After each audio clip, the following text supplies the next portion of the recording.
knows his lane very well. You're listening to him and you're hearing him.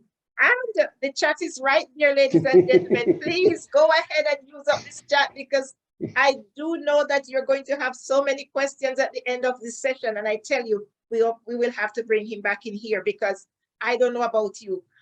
I am so much interested in this field of neuroscience because I believe it works. I know positive self-talk work. I know it is important what you say to yourself.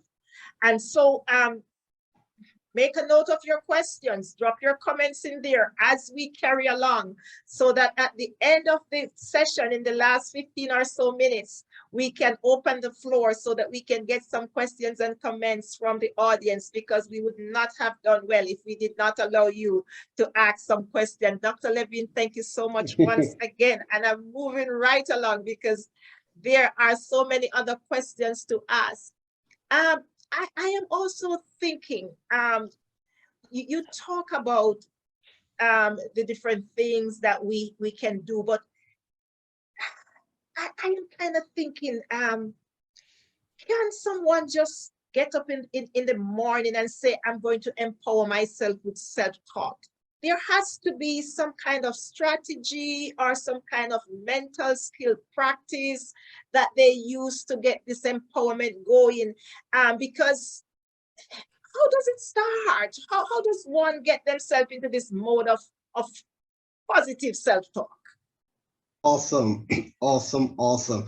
And I am so glad that we are having this interview live, Dr. Janice. I am loving it. I'm actually having a good time with you and your amazing persons here presented tonight. How do we learn? And I want to take my time with this. I want us to be very prescriptive. I want us to be very clinical. I want us to be very studious with this. So how do we learn? And to you there on the Zoom, a personal direct question to you. How did you learn a new language? I want that to sink in for a couple seconds. How did you learn to walk? How did you learn to dance? I don't know how many of you here are dancers, but but how did you learn a new language? How did you learn to walk and talk and smile and dance and sing and run and skip? I help you with this through the process of just one word. How did you become programmed from the moment you were born? Just by the process of this one word, a very simple word, a very simple process. And this is it. By the process, yes, Doc, keep writing, by the process of repetition. That is how new habits are formed. That is how a habit is formed, whether it's a good habit or a non-productive habit. Through the process of repetition, what you repeat on a regular basis creates new NEW, new neural networks in your brain. So you do something, you know that already. And I think it was Leslie, but earlier I spoke about Dr. Maxwell Maltz. Maybe we often hear about this 21 days to form a habit. And that was actually popularized by Dr. Maxwell Maltz, who I said I think he was a psychologist, but he was also a plastic surgeon. And I'm just paraphrasing, pardon me if I have this incorrect, and he probably would have said something to this effect, that every plastic surgeon should be a psychologist. And he realized in his studies that it takes, once again with the 21 days in his book, Psycho-Cybernetics, and he realized that once he did the plastic surgery, or when some person has the foot amputated, it takes at least 21 days to really sort of get accustomed to the new you, or to doing something more natural. So what is the magic? What is the trick? What is the strategy? What is the key? Repetition. How do we I was recently on a forum and someone asked, there are several forums and person will have asked, how do I change old habits? And I don't tell persons, I don't engage in changing old habits conversations. And because of my self-taught training and my training in the field of neurocoaching, we don't engage per se in changing old habits. What we simply say, and once again, person normally say that Dr. Ian, these strategies are too simple to be true and too simple to create a realistic outlet in our life. But I don't say how not to diminish a bad habit. I simply say create new habits. So to your question, yes, it can be a struggle, but if you wake up doing one thing, you wake up every single day consciously, because once you start to do this, your brain is going to say you are a liar. This isn't true. And when that happens, you know it's actually working. Once you start to get that conflict with your brain and mind, say this is not true, you know it's true, you know it's working. It's just like when you go on diets and or a new health regime or whatever, we have those type of withdrawal symptoms, we have headaches, we start to feel we A to Z, we know it's working. And we have to, we want to take the Panadol for the headache, we want to go back. If you live in for those of you from the Caribbean, we love all this fried food and a lot of this sugary stuff. So we want to go back because we say, I'm feeling so weak, so my body is missing the carbs or whatever. But you persist for a couple more days, and you realize, wow, those feelings are gone because you just created a new habit, and a new habit rewrites a old habit. So what do? You can simply, and we say, keep this very simple, just wake up every morning consciously, deliberately. And it was Dr. Napoleon Hill who spoke about having a definiteness of purpose in his book, Think and Grow Rich. That was like one of his close to opening statements about having a definiteness of purpose. So just wake up literally every morning. Don't do anything else. Don't listen to Dr. Ian. Don't listen to Dr. Janice Brooks. Don't listen to Leslie. Do not listen to Marcia. Do not listen to Chelsea. Do not listen to Fire Tablet. Don't listen to anyone else. Just simply say, and I'm just saying this just to add a bit of humor here, but just simply spring out of your bed every day and say, this is going to be a good day. Don't fight with it. Don't try to rationalize what being a good day means, whether it means I'm going to become a millionaire today, I'm going to get promoted today. You know, every single day, my wife and I, we text each other, even yesterday, today. We say literally, and throughout the day, I'm just saying I'm expecting great news and great things to happen.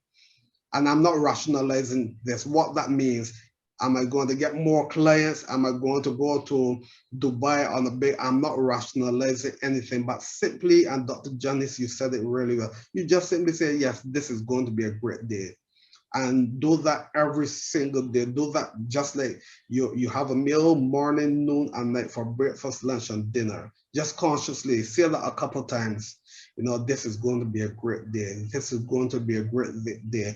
The great teacher said, do that with thoughts, feelings, and emotions. Just experience what it means to be, and this might sound a bit counterproductive to what I said, but simply experience what it means to be a good day. I probably should have maybe put a bit more muscle upon that. So I will go ahead and say, just experience what it means to be a good day. A good day, what does it mean? How does it feel for today being a good day? And do that as often as you can, at least 3 times a day, or every time it comes to your remembrance. And remember, I said earlier about the process of repetition. That is how new languages are formed, new skills are formed, new habits are formed. And you know, they say you should never give 100% guarantee, but I guarantee that once you do that, that your life will be changed. Why do I know that? Because we are a product of what we heard and what we said. We know that. So if we are a product of what we heard and what we said, from the moment we were born. It simply also means that the actions that we take right now can have a significant positive effect on our lives. So wake up every day simply saying this is a good day. Say that at least three times a day. Say that with thoughts, with feelings and emotions. And I guarantee you, I know we should never say guarantee, but we have seen through life that persons' life have been guaranteed by what they went through. So I guarantee that you do that and your life will be changed for the better. Ladies and gentlemen, we are actually just scratching the surface of this thing here, because this is just too deep and wide for us to cover in just a single session, because I'm listening to you, Dr. Ian, and there's so much that is running through my mind that I want to say, that I want to ask, that I want to add, and I'm saying no. This we have to continue this another time again. But I'm going to go along, because when you talked about the repetition, that is so important. One of my favorite lectures to listen to at least once a week is some lectures by Neville Goddard. And you probably know Neville Goddard. I listen to that at least once a week. And he usually talk about the mirror effect, where you can even stand before the mirror. Absolutely. How important it is to face yourself and say these things, so that you can actually look yourself in the eye. And I really love that. And that's exactly what you're saying. Keep repeating it to yourself. It's going to happen. It's going to really happen. But I read some of your articles, and this one was one that came home to me, Dr. Ian, where you said, tell your mind exactly what you want it to do, and it will respond to your command. And when I looked at it, I said, okay, all right, so persons are going to debate this right now, because some people would say, well, this mind is one of the most stubborn things that people have. And when you tell it what to do, it may want to do something else. And a bit more to us, Dr. Ian, what when you say tell the mind what you want it to do and it must follow the command. Of course, remember earlier I said that your brain, actually let me start with this, that our brain craves specific directions. We know that the late Zig Ziglar's, he was the guru on goal setting. And for all of us, we have heard this SMART, SMART acronym, or acrostic, however that the correct version for that. It must be specific, measurable, attainable, realistic, and time bound. The SMART goal setting formula, however we categorize that.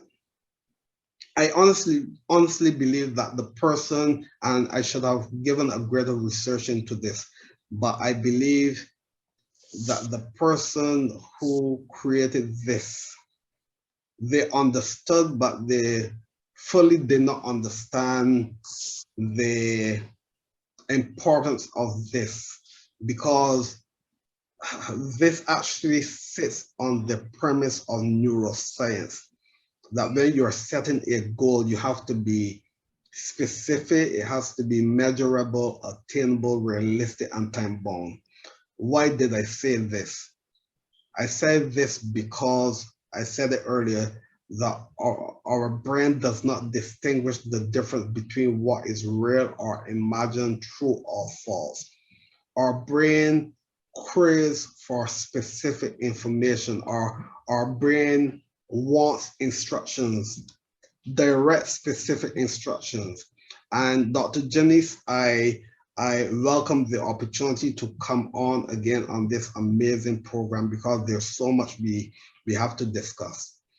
But I want us to understand this, that a couple things.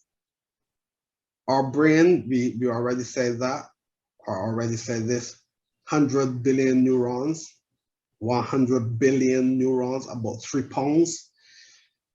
Our brain is always on a quest to conserve energy. And this is very important. Our brain is always on a quest to conserve energy. because our brain, or your brain, so that I can speak a bit more respectfully directly to all of you, your brain uses 20% of your energy resources. Just this 3-pound brain uses 20% of your energy resources, which is 1, oxygen, and number 2, glucose. So when you give your brain a specific direction, a specific task, your brain knows exactly what to do, and your brain zeroes in, focuses on that, and allows that to become a reality. When we are all over the brain, when we are indecisive, and we know this, we don't want to be around persons who are indecisive because it makes us frustrated. You don't know what to do. You don't know if you're going to go to Hawaii this year or Brazil the next year. And by the time you decide that you're going to go to Hawaii, the plane tickets are too expensive. So we know all these dynamics. I'm using these as simple examples. So how do I know that I give the brain specific information, or tell your mind or your brain exactly what you want it to do, and it will obey your command? Why? Because of the process of neuroscience, the process of repetition. Your brain just needs direction. If you don't give it direction, it's going to go all over the place. And when it goes all over the place, you're actually using up all the energy resources in your brain. So you focus your time, your mind, your energy, your resources directly on exactly what you want, and you tell your brain what you want. Your brain is going to say, aha, I know exactly what you want. And by the process of whatever happens, time, people, resources, opportunities will come your way. It was Dr. Norman Vincent Peale. He said this, and he said this in his book, The Power of Positive Thinking. And we know that book is still one of the world's bestsellers up to today. You know, Dr. Norman Vincent Peale was a Methodist minister, and he said this, very profound. And these guys knew this. They knew this instinctively. They knew this from within because they studied the science of the mind. But now today, and they were spot on, but now today, because we have the scientific evidence through neuroscience, we can hold our hands up and say, yes, this is it. So this is what Dr. Norman Vincent Peale said. And this is coming back to how do we know when we give our mind a specific message is going to respond, is going to obey our command. This is what he said. Expect the best. For when you expect the best, you release a magnetic force in your mind, which by a law of attraction tends to bring the best to you. So years before, who was it? Rhonda Byrne, I think this is the secret and the law of attraction that we hear many speakers speak about, Oprah and all, Tony Robbins. Well, Tony, not too much on the law of attraction. He has a different spiel altogether. But way before we heard about the law of attraction, we heard Dr. Norman Vincent Peale say, expect the best. For when you expect the best, and I'm using this not as a declaration to all of you here, expect the best. For when you expect the best, you will release a magnetic force in your mind, which by a law of attraction tends to bring the best to you. So you tell your mind what you want, and it will respond to you. Why? Simply because your brain does not understand the difference between what is real or imagined. Your brain receives, captures every message which it receives as being true. So you tell your brain the message, you give your mind the message, it believes that to be true, it receives that to be true, and guess what? If it believes that to be true, receives that to be true, guess what? It will allow that to be true. Wow. ladies and gentlemen, I did see a few persons coming into the room, but you have missed a lot. We are talking with Dr. Ian Levine, and he is just giving us so much knowledge here in this room today. We can't finish it because Dr. Levine, I don't even start to ask you the questions as and I'm looking at the time on my before me, and I'm saying, oh my God, I have to respect time, but I haven't even started to ask you half the questions as yet. And as you talked about the command, the mind, I remember one of my favorites again, preachers who I like to listen to, Dr. Cindy Trim, and she's always talking about commanding your morning. Yes. And it's important to command your mind. And you also talked about the expectations that we give our mind. And to my left there on my wall, I do have something put up that says, Lord, I expect for you to do for me today. And it goes on. So every morning I read that because I have to wake up in a state of expectancy and tell myself what I'm expecting today and read it. So there's so much power in what you're saying right there. And if we just go by that, and it says, the Bible says, my people perish because of lack of knowledge. Absolutely. And I truly believe that a lot of things that we suffer in life, or a lot of things that doesn't happen to us easily, it's not because we come from a different family or race or anything like that.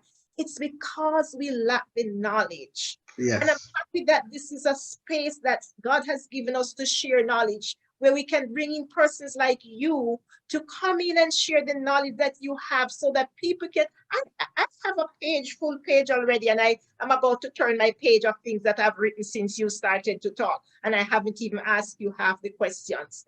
But I want to ask you just one more question, because we're going to have a part 2. We have to have a part 2 because this is we have only just begun.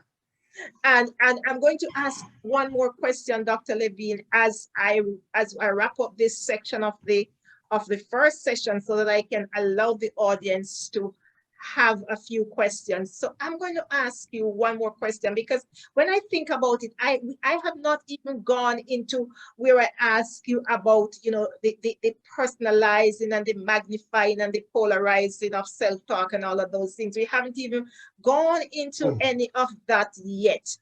But my time working in counseling, and as a counselor, we sometimes talk to our clients about their dialogue. We do mention many times, I know I do that, we mention their inner dialogue. Yes. And how they have to kind of try to shift that inner dialogue. And I want to just wrap up with this last question for session 1 here. This inner dialogue, is it the same as self-talk, my audience? And what are some of the best ways, practical ways, to get persons to just start saying that, or start using that inner talk, inner dialogue, start changing? And maybe you want to, as you wrap up, maybe you also want to give us a few of those affirmations that can also help them for this first session. And when we come back to the next session, we'll take the other half. But as we wrap up this session, talk to us a little bit about that inner dialogue, and what are some of the ways we can change that inner dialogue? Absolutely, absolutely. And thank you. And before I answer that question, there's a special young lady here on the forum. That's Reverend Antoinette Hoyt here from the Cayman Islands. She has and everything I say for a reason. She has an amazing ministry known as Living Free, and her Living Free ministry is based on having persons live their best life by what they by getting rid of their negative past and using empowering words from the scriptures and from the Bible. So that's phenomenally important to say that, just not on these forums that we are having these type of conversation, but even within the Christian religious forums, that the message of changing yourself is very, very critical. So I want to thank her for gracing us here on this platform tonight. So about self-talk or inner dialogues is self-talk. Anything you say to yourself is self-talk, whether it's negative self-talk or positive self-talk. But when I speak about self-talk, there is only one dynamic to this, and that is positive self-talk. What you say when you talk to yourself on a daily basis. So those inner dialogues which you're having with yourself, whether it's in your mind, in your head, or whether you're speaking that is your self-talk. Whether you're scripting that, writing that, that is your, absolutely, that is your self-talk. Whilst we're doing this, Dr. Brooks, I'll put my video on stop, and I'll quickly see if I can retrieve that so that I can share those affirmations online with us. So I'll just give you a couple seconds just to entertain your amazing guests whilst I see if I can. Wonderful, wonderful. Thank you so much. And go ahead, ladies and gentlemen, and drop any comments or questions that you have in the chat. We will be going for another 15 minutes or so that we can take some of those questions and comments and pass them over to Dr. Ian. This really has been an excellent night here on the Fireside Chat. And as I said, we have only just begun. And I want to repeat again that many of the things and the challenges that we face in life, it's not so much because we come from certain types of background. It's the knowledge that we lack. And we are glad that we're getting this knowledge, even the knowledge to learn that when we get up every single day, we need to be able to give ourselves that positive self-talk, build up ourselves. I am a person who loves to go into the scriptures.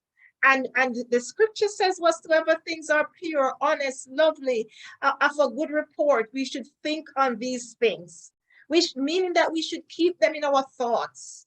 And whatever we keep in our thoughts, they should come out in our words. And so it's very, very important that we continue to build up ourselves with these positives, regardless of what is happening around us, ladies and gentlemen. Once we make it our point of duty to continue to be positive, then it will become a part of us. And Dr. Ian is back. And I'll just go through this quickly. As I said, this was a presentation which I did for an organization, and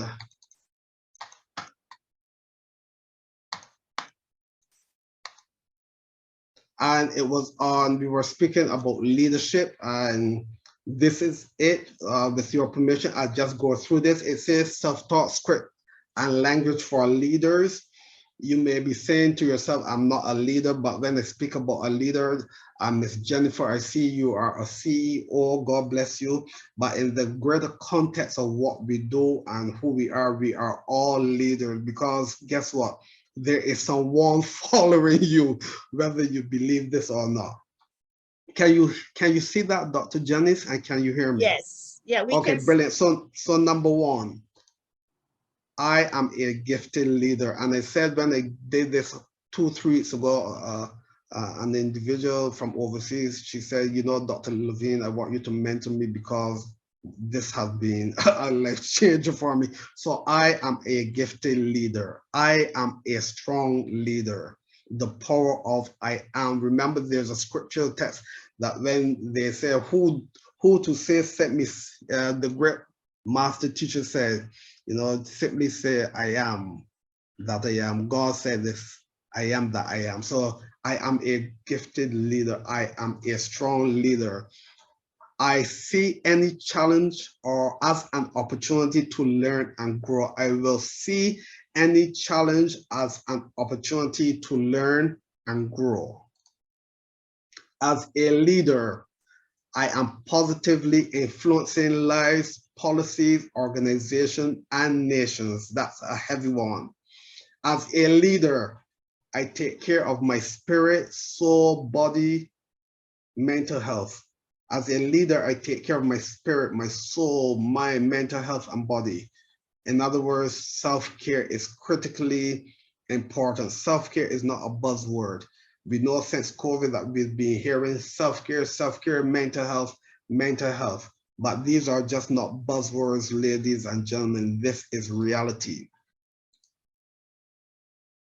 I enjoy being a leader, or you can put that in your own context. I enjoy being me. I enjoy being Reverend Antoinette. I enjoy being Jennifer. I enjoy being whoever you are. I enjoy being a leader. I am interested in people. I love my responsibilities, and I love the positive impact which I am making. Whether you're a CEO, a leader, you must love people, you must love yourself, and you must love having a positive impact on humanity.